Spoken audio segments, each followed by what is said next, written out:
que você preste atenção no que eu tenho a dizer. Mas muito mesmo. Ó, foco aqui, preste muita atenção. O Trump já tem um controle total do Panamá.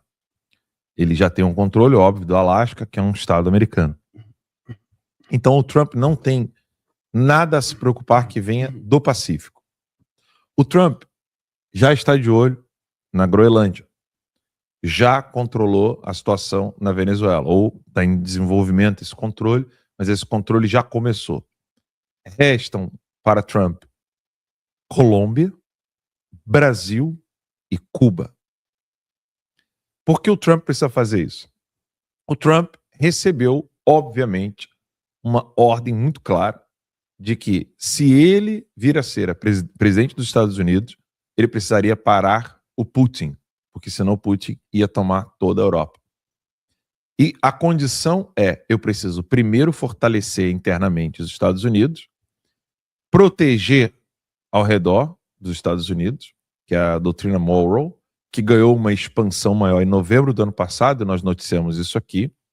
A segurança nacional dos Estados Unidos precisa expandir a proteção dela para além do Caribe, e você percebe claramente essa movimentação do Trump em relação à Groenlândia e abaixo dos Estados Unidos em relação a Cuba. E fica claro, assim, que se o Trump precisar dar uma resposta muito firme para a Rússia e China, ele está protegido.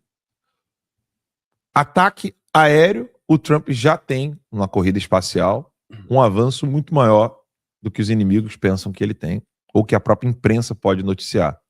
O Max comentou isso. Usem o site filmot.com, vocês vão ver o Max comentando sobre o que o Trump já teria de proteção do... Era o Iron Dome o nome? Ou era Golden Dome. Golden Dome. Então o Max, vocês procurem pela palavra Golden Dome, né, Max Cardoso falando sobre isso, vocês vão encontrar aqui no nosso canal. Então, por cima, o Trump está protegido. Se você olhar o mapa assim na sua frente, por cima o Trump está protegido. No Alasca, o Trump está protegido. No Panamá, o Trump está protegido. Restava para o Trump o Atlântico Norte e o Atlântico Sul. O Trump tira a Venezuela da jogada, Cuba ainda continua no alvo, Rússia e China ainda tem Cuba, Colômbia e Brasil. Não tem mais o Chile, porque José Antônio Cássio vai tomar posse em março.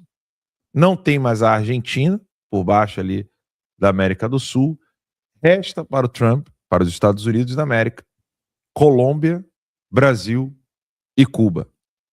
Lembrando que quando o governo dos Estados Unidos da América foi capturar o criminoso narcotraficante Maduro, Nicolás Maduro, ele matou 30 membros do exército cubano e... Já achou aí? Turminha rápida, hein? Beleza. Deu pra perceber, né? A gente ouviu Nós aqui. O pessoal em casa não ouviu, não. E aí o que acontece? Quando até me perdi aqui que eu tava falando. Desculpa. Nada, tranquilo. É o Bob and Bob. Nada, Grande tranquilo. Bob and Bob. Hoje eu cheguei aqui declarando amor ao Bob and Bob. Até me perdi aqui agora que eu tava falando da... Sorry. Colômbia, Brasil. Colômbia, Brasil, isso. Então, O Trump matou soldados, capangas, né, de Cuba, e você não tem um único jornal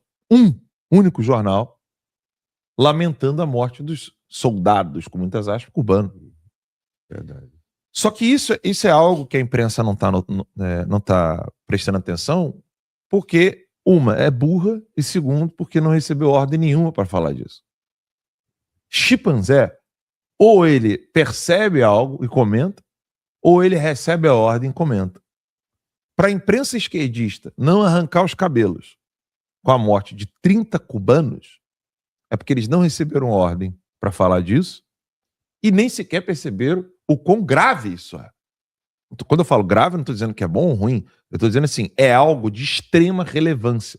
Você tem um país A, Estados Unidos, indo capturar um criminoso ditador na Venezuela, país B, e os capangas de Cuba, país C, protegendo o ditador do país B. Você tem um terceiro país envolvido com 30 baixas, 30 mortes. E ninguém gritou, ninguém reclamou. Ninguém. Você olha New York Times, você olha Washington Post, ninguém tá arrancando os cabelos. Imagina só, o Trump foi chamado de ditador na época do Covid. Bolsonaro foi chamado de ditador na época do Covid. O Trump mata 30 soldados cubanos e ninguém chama de ditador. Ou seja, a ordem foi dada. Não pode criticar, deixa ele fazendo isso aí porque a gente precisa. Ou seja, o poder financeiro do Ocidente entendeu que sem Trump eles não conseguem parar o Putin. Eles estão deixando, eles não estão criticando, não estão falando nada. Você tem uma noticiazinha aqui, outra ali, tem um democrata que vem com termos técnicos aqui a colar, mas os chavões e clichês, ditador, fascista, acabou, morreu, não tem mais. O que que isso significa e por que que eu pedi para que você prestasse atenção? Porque a libertação do Brasil é alvo dessa estratégia. Eu não digo que o Brasil vai furar a fila. A fila, na minha percepção, até onde eu consigo ver, é Colômbia, Cuba e Brasil. Essa é a minha ordem. Até onde eu consigo ver, até aqui, os fatos futuros vão mostrar mais detalhes, mas a ordem que eu consigo perceber é Colômbia, Cuba e Brasil. Nesse ano de 2026, por que isso é importante? Porque nós estamos em ano eleitoral. Na Colômbia também. Exatamente. Mas aí o Petro não pode concorrer, acho que ele dança essa lá. Então, aí que vem um grande ponto, Lacó. E se pudesse, perderia, eu acho. Mas aí que vem um grande ponto. A nossa audiência, os nossos empresários, os nossos políticos, sabem disso? Não. Sabe quem sabe disso? O povão mais simples que está nos assistindo. Por quê? A imprensa não vai fazer esse tipo de análise que eu estou fazendo aqui como um bom dia. Isso aqui nem é análise, eu tenho muito mais coisa para falar sobre isso. E sexta-feira nós vamos fazer uma live exclusiva, eu e o Max, vamos falar sobre isso lá na Academia Conservadora, em detalhes. Isso aqui é um bom dia. A gente tem detalhes sobre isso na sexta-feira para falar o porquê que nós precisamos nos movimentar e entender isso. Esse é só o meu bom dia. Daqui eu passo a bola para o Max, para o Ramagem e o Lacombe continuar dando bom dia para a turma. Mas só para entender, não estou falando aqui de 72 horas, de tic-tac, estou fazendo uma análise aprofundada sobre o cenário. Groenlândia, Cuba, Colômbia, tudo isso é de interesse do brasileiro nesse exato momento. O povo brasileiro precisa entender o que está acontecendo. Porque todos nós já sabemos que não podemos contar com os políticos brasileiros. Magno Malta ficou sozinho, se não me engano, com Hélio Negão, Isalci e alguns outros políticos lá, que ainda não é político, né, mas vai se candidatar, o grande Sebastião Coelho, que fez uma carreata no domingo. Os políticos não querem saber de se meter em nada relacionado ao Bolsonaro. Que ele morra e eles só querem ser reeleitos. Só isso. E eu não estou fazendo aqui juízo de valor, tá? Eu não estou dizendo assim, canalhas. Não, isso aqui é juízo de fato. Eu quero que alguém me apresente algum dado que discorde desse fato. Para dizer, não, Alan, isso aqui não é fato porque você faltou com essa informação. Eu quero que alguém me diga. Né? De novo, o juízo de fato isso aqui é uma caneca ou não? Né? Políticos não estavam na carreata que o Sebastião Coelho fez no domingo pelo Bolsonaro. Dá para contar em menos de uma palma de uma mão quais políticos estavam lá. Então isso é um fato. O Magno Malta, com Hélio Negão e outros, somam aí 2 ou 3 políticos que estavam na frente da superintendência da PF pedindo a Deus pelo presidente Bolsonaro. Isso é um fato. Os outros políticos estão passeando, curtindo a família, de muleta, em recesso, e o Magno Malta de muleta.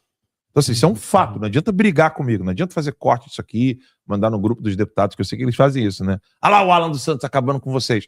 Eu não estou instigando ninguém a nada. Eu só estou narrando fatos, e se alguém tiver fatos para apresentar, o Lacombe vai ter todo o prazer do mundo de mandar o link para vocês vêm aqui e se defendam. Isso é uma obviedade. Então, a única preocupação que nós temos que ter agora não é com os políticos, é só com o Bolsonaro e as vítimas do 8 de janeiro, e a solução não virá do Brasil e dos nossos políticos.